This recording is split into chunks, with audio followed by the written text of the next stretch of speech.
Hello, friends of First Reading, fans who are listening this summer. My name is Rosy. I'm an assistant professor of religion at Wake Forest University, and I teach in the area of Bible. And I'm coming to you with our new format for the summer, one that you might be familiar with if you were listening to us last summer, called Summer Shorts. And in this brief, maybe 5-minute podcast, we attempt to provide you with preaching insights and some background for the first reading. So I am joining you this week to help you perhaps think through the lectionary readings for June 22nd, the second week after Pentecost. And as you probably know, we are now in that long stretch of time called ordinary time between Pentecost all the way up to Advent. And as you look at the lectionary readings, you will see two strands. One strand is the semi-continuous readings, and those are addressing the prophets of the Hebrew Bible primarily. And then there is the thematic set of readings, this second set. And those readings are intended to pair with the gospel reading from Luke for year C. And this year, what we have decided to do as a podcast family is to look specifically at the thematic strand. Our reading for June 22nd, our first reading is from Isaiah chapter 65, verses 1 through 9. And the second reading is from the Psalm 22, verses 19 to 28. Just a couple of quick things about Isaiah 65, as you can even hear from the number. We're in the third part of Isaiah, which runs from about chapter 56 to 66. And if you remember just from your seminary days, maybe third Isaiah is addressing a different historical context than first and second Isaiah. This is considered to be a set of prophetic writings, readings, speeches addressed to an exiled generation that has now returned to Jerusalem. And in this set of prophetic texts, what we are seeing is it's marked by a lot of internal conflict, a lot of disappointment and hope that also mark this specific section of Isaiah. We're thinking this is being written obviously after the exiles have returned, so sometime after 538 BC. We're looking at anywhere from the portion of the 6th century all the way to something that's closer to the Hellenistic period in the 4th century.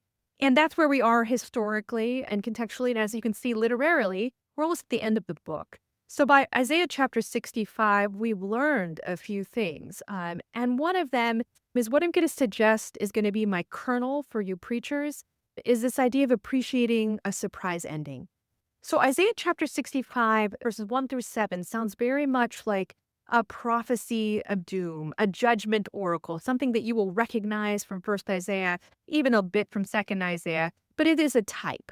Right. And 65 begins in response to the end of chapter 64, in which the people ask basically this question that we also hear at the end of Lamentations chapter 5.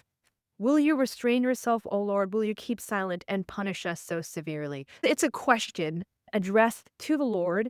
How long, O Lord? A refrain that we hear throughout the Hebrew Bible. Chapter 65 is phrased with I was ready to be sought out by those who did not ask, those who did not seek. And it says, I said, Hene, Hene, here I am, here I am. This prophetic word that we often talk about, in which it's the prophet's response to say, here I am to the call of the Lord. Here in chapter 65, we see Yahweh.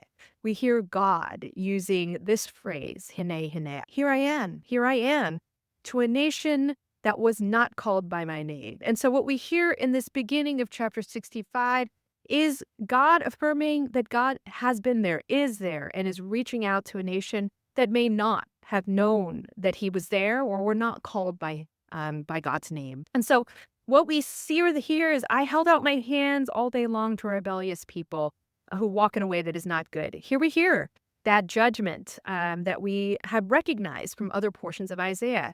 And as we continue, you hear it get even worse, right? So there's an indictment here of those who sacrifice in gardens, who offer incense on bricks, who sit inside tombs and spend the night in secret places, who eat the flesh of pigs with broth of abominable things in their vessels, right? So things are not going well.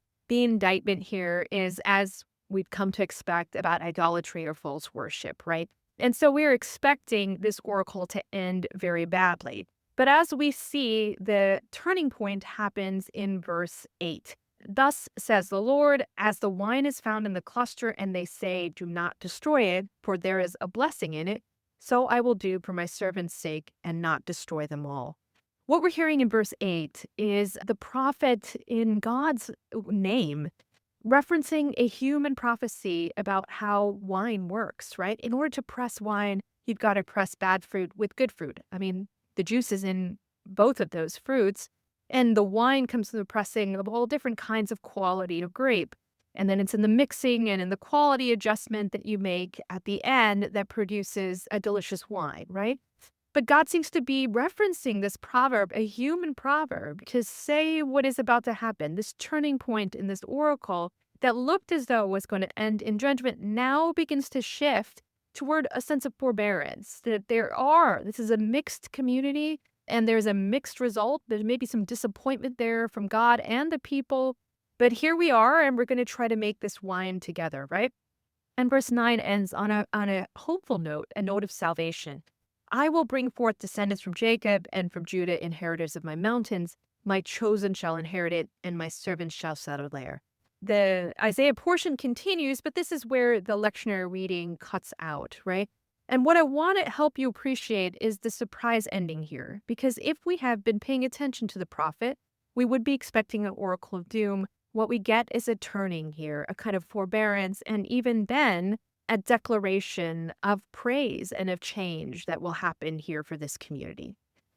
As we think about the themes here that's presented in Isaiah, I want to now think about the Luke reading, right? So our Luke reading is taken from Luke chapter 8, 26 to 39.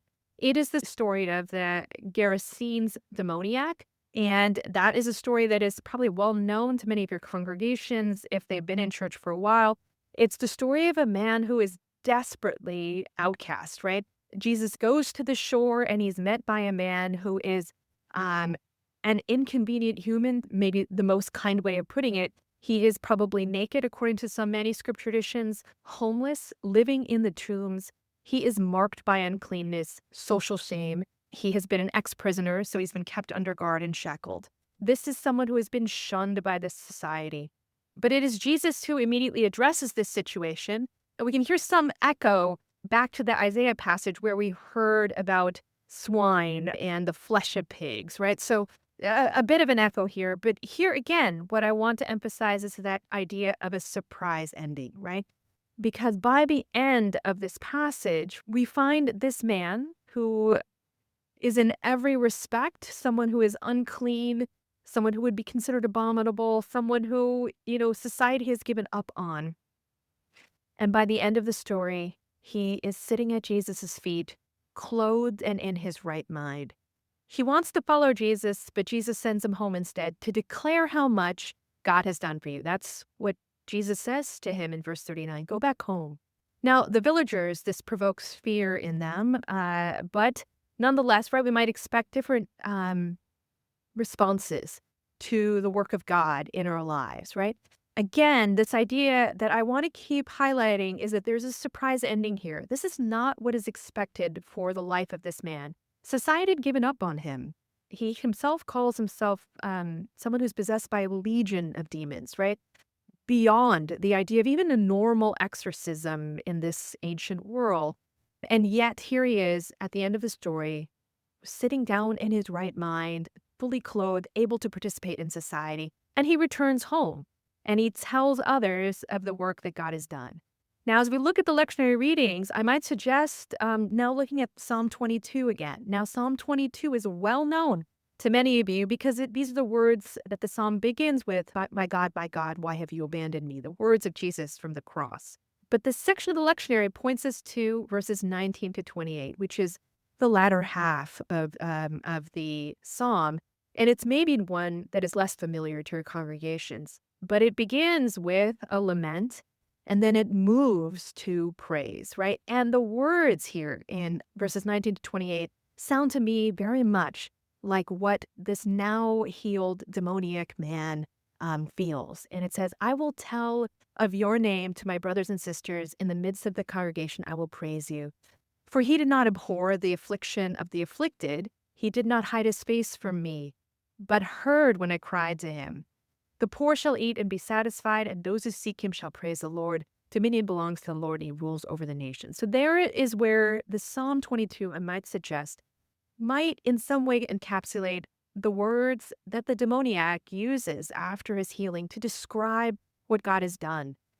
He wasn't hidden from God's face. God heard and God answered. So as we think about the readings for this week, I want to invite you to think about a surprise ending and what that might look like for our congregations as we think about the work of the Spirit in this second week of Pentecost. Like, let's not put Pentecost back there, but the idea is that ordinary time is a living into the fullness of the Spirit, and the Spirit delights in reversals. I don't know if there's an illustration that you might be looking at. I am thinking of the reverse card in Uno, which we play a lot during the summer. And that card has a way of just flipping the script and making everyone kind of laugh and delight. It's a surprise. And I want to restore that to these readings here, that Pentecost and living into the Spirit is essentially an enterprise in living into the surprise of what God is doing. And miracles should not be something that maybe we just read over as something that's familiar, but maybe this week we're restoring this idea of the Spirit as surprise.